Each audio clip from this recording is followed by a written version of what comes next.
I have a ton of respect for the people on the front lines. I mean, what management teams do on a day-to-day basis is great work.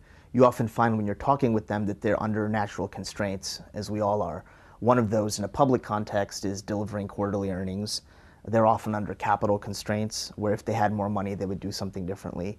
And often they've thought, you know, in a constrained way about sort of new product and service lines. And lastly, sort of if you think about the element of geography, sometimes that's something they haven't fully thought through.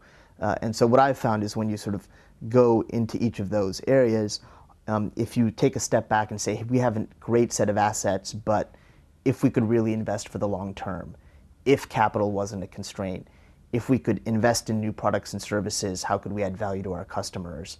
What other assets would you buy to jumpstart growth?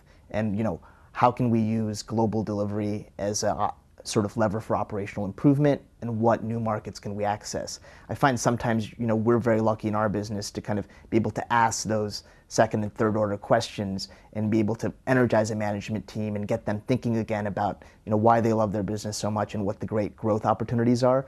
And I find that really interesting because when you are able to sort of connect on that level and then formulate a plan, you know, be it in terms of right sizing or in terms of going after growth, I think there's a lot of value that can be created.